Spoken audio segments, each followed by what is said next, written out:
This is a world first Gordon Murray T.50 hypercar, said by many to be one of the best cars ever made. Aerodynamics so extreme that the spoiler needs carbon fibre braces that take up the entire boot just to support them on the chassis. This is the SLR HDK high downforce kit by MSO, and as you can see, it well and truly lives up to its name. And one final piece of the British hypercar puzzle, the McLaren P1.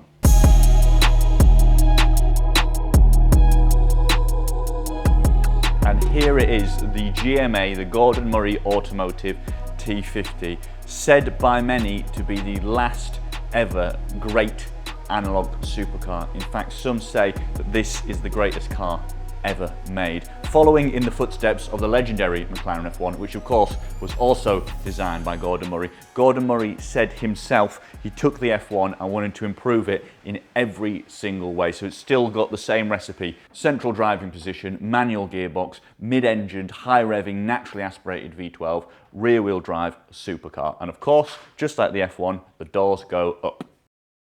So what is one of the things that most people are talking about on this car? It is the fan. It's known as the fan car, and it's this giant big opening here. If you're wondering what it is a fan, and they're very neatly hidden the reversing camera inside. But what on earth does this fan do? This fan is actually very clever. It can do a lot of things. First of all, this car is a long tail. You might look at it and think, it's not long at all. Well, aerodynamically speaking, it can be a metre longer than it is because of what the fan can do. The fan can clear up the vortices around the back of the car and effectively make it 1 metre longer, making it handle like a long tail car, such as the F1 GT, the F1 GTR long tail, even likes of the 675 LT, which is very impressive, very intelligent.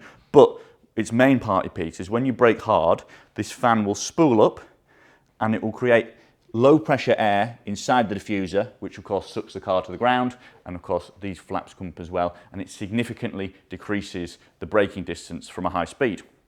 Something else it can do, without the need for giant rear wings, huge front splitter, which is something that Gordon Murray didn't want to have messing up the lines of his car, and he says that the sort of things you see on other types of supercars are more for marketing than performance.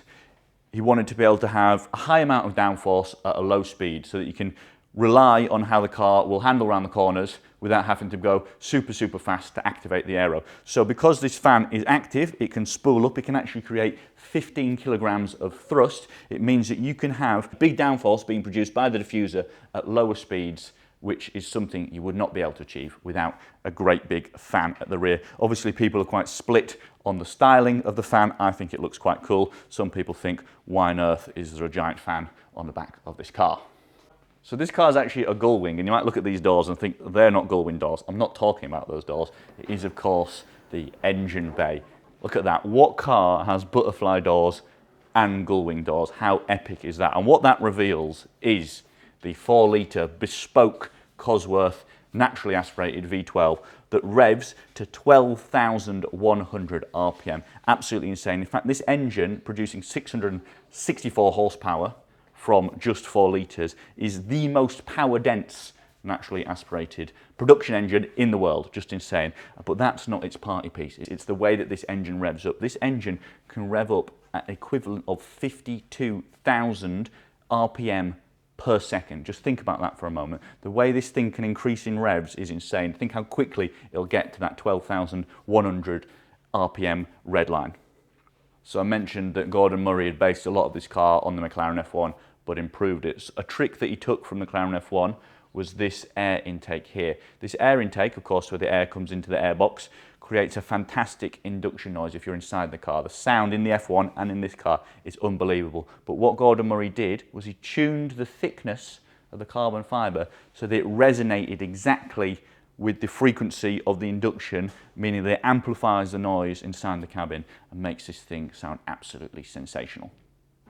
Some more stats on this car. This car, I can't believe this, weighs just 980 kilograms. You think about how light that is, less than a ton on a modern supercar. I'm not sure we have anything else in this workshop that comes close to weighing this little. That's 150 kilograms lighter than the extremely light McLaren F1. Speaking of McLaren F1 dimensions, numbers, this is 15 millimeters wider at either side than McLaren F1, 6 millimeters longer, however, still has a smaller footprint than a Porsche Boxster, which is absolutely insane, considered to be a very small, handy sports car. So this car weighs nothing, and it's tiny, but it's got a great big high-revving V12 engine, and that is one of the very many reasons why people say this will be one of the greatest cars ever. So because of this car's fairly unique central driving position, it actually means that the driver, the pedal box, the steering wheel can be really far forward in the middle of the car because they're not being interfered with by the likes of the wheels. Unique problem that created was if you wanted to have conventional wing mirrors, they'd have to be around about here in order for them to be compliant, possible to use, which would have really disrupted the styling and the aerodynamics of this car. So the obvious thing to do was wing cameras, these lovely carbon fibre piece which displays to a screen just here and shows the driver what's behind them. And trust me, with this kind of performance, everyone is going to be behind you. Other cool things to point out, this isn't just a bad panel gap, this is actually an intake for the air conditioning and the heating. And then these bespoke headlights with really advanced LED technology actually have their own ventilation system to stop them from overheating. Then inside here, all sorts of goodies. Opens this way, just like the McLaren F1. We've got the center locking wheel release, the towing cover, and then most impressive of all is this little toolkit. Titanium toolkit, just look at that, and this thing weighs absolutely nothing, and I'm sure there are all sorts of useful things that you can do on this car as a T50 owner yourself by the side of the road with this toolkit, should you ever need it. There's so much to talk about on this car. I won't keep you too long because I'm sure you want to get on and see the rest of the video, but some things to mention. Of course, this car is manual. That's one of the big selling points of this car. Of course, on a car like this, lightweight, naturally aspirated V12, everyone wants the manual. Again, one of the reasons why people think it's going to be one of the last great analog supercars. And funnily enough, this big gear knob on the end, this big round piece, is actually one of the few pieces on the car that isn't engineered to be absolutely as light as possible, because you want to have that weight in the throat of the gear stick so you can feel engaged with the driving experience. Then behind the steering wheel we've got these paddles, and these aren't for the aforementioned non-existent automatic gearbox. In fact, one is for the full beam lights and the other is for the horn, just like on the McLaren F1. Gordon Murray wanted absolute minimum distractions on the steering wheel to take away from the driving experience. Then all of these switches are super tactile. Apparently an aircraft switch manufacturer made all of these switches, so they have absolutely no play in them and the feel is just right. Of course, if it wasn't already obvious, central driving position means this car is a three-seater, so 2 passenger seats set back behind the driver's seat, which means you can take 2 of your friends along for what I'm sure will be a fantastic drive. Just 100 of these cars are being made, and I told you a little lie earlier. I said that this was the first Gordon Murray T.50 to be PPF'd, the first in the world. That's a little bit of a lie. It's actually the 5th, and the reason I know that is because the other 4 we've also done. One's right over there. You might have noticed it in the background of some of the other shots. We had to put a cover over it, sadly, but thank you to Wapham, one of our very good customers, for letting us show you around this car. So yeah, just 100 units to be made, and each of them cost £2.36 million plus taxes. So very, very special cars indeed.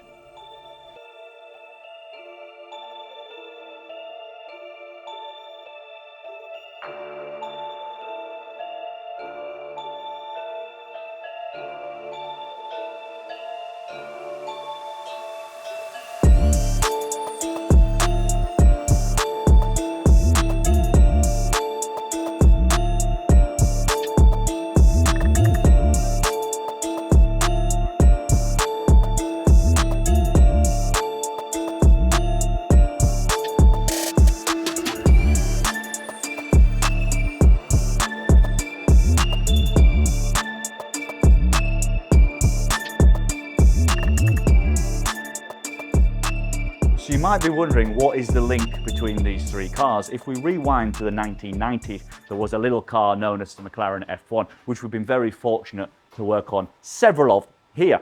And that car was actually made by the McLaren Formula 1 team. McLaren Automotive didn't exist back then. And in the 90s, McLaren's Formula 1 designer was the incredibly successful Gordon Murray.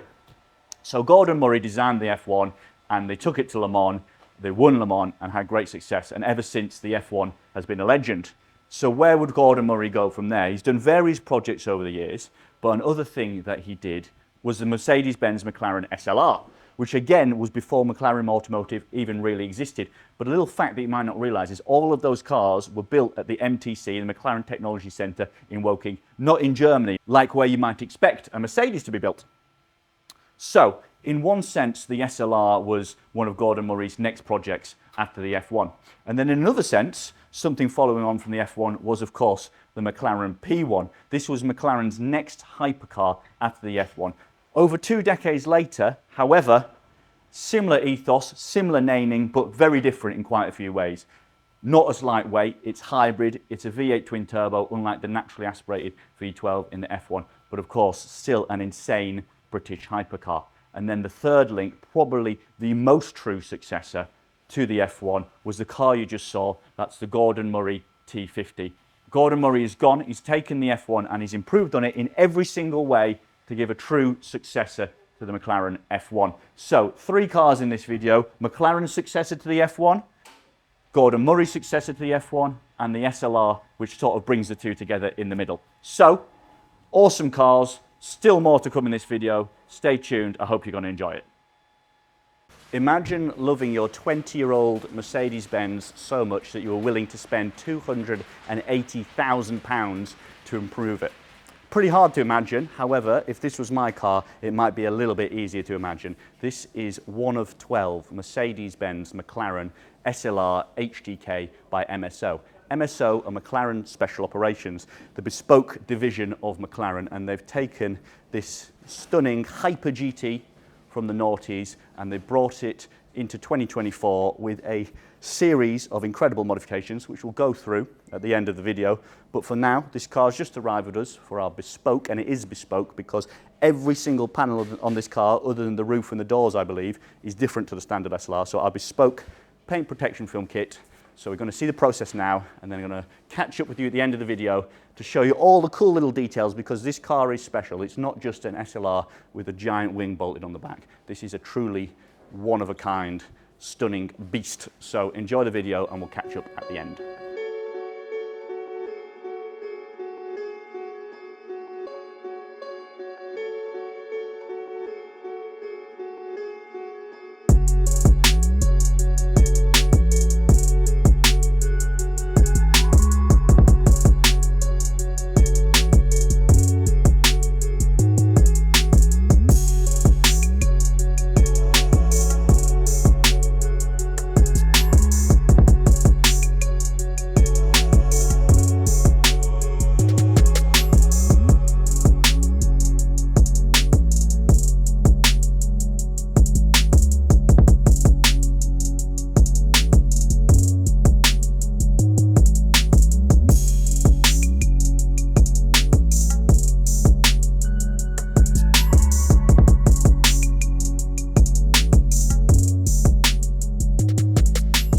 That was the process on this car, but now I'm sure you're all itching to know what on earth is this car about.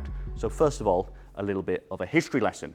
The Mercedes-Benz SLR was a collaboration with McLaren, so all of the original SLRs were actually built at MTC in Woking, which is pretty cool. If you think about the car that was built in Woking before that by McLaren was the McLaren F1. So this car had a lot of work to do to fill the boots of the car that came before it. When it came out, the car was definitely flawed. A lot of people had a lot of things to say about it. However, it's definitely come of age, and a lot of the flaws that it has, to be honest, just make up its character. However, MSO, which are McLaren's bespoke special operations division, have decided to start taking these cars and maybe making them how they should have been when they first came out.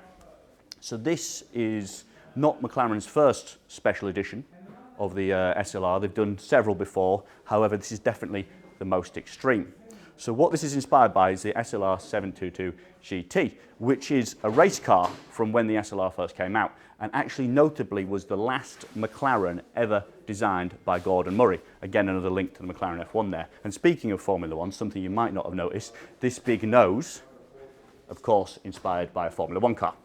So in the noughties, there was a run of 12 SLR 722 GT race cars for a one-make race series. And now, in the 2020s, McLaren, MSO specifically, have decided to pay tribute to that by taking 12, again just a run of 12, standard SLRs and giving them the HDK downforce kit. So what does HDK mean? It's high downforce kit, and again it comes from the McLaren F1. Back when you ordered a McLaren F1 in the 90s, actually an option from the factory was to have a front splitter, to have different lightweight wheels, and to have a huge wing on the back. So this is in dedication to that. So what have McLaren done to this car to make it so special? First of all, I mentioned at the start, it's a £280,000 upgrade, which is a serious amount of money, pretty much doubling the price of the car. But for that, they offer many things. First of all, most of the body panels have been changed.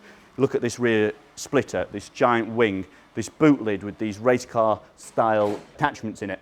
The much, much wider bonnet with the 300 SL inspired arch flares here.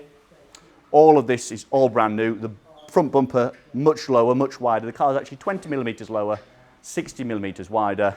Proper race car looks, but it's not just the looks. They've done things to it mechanically as well. I mentioned it's lower and wider. It's got bespoke KW suspension.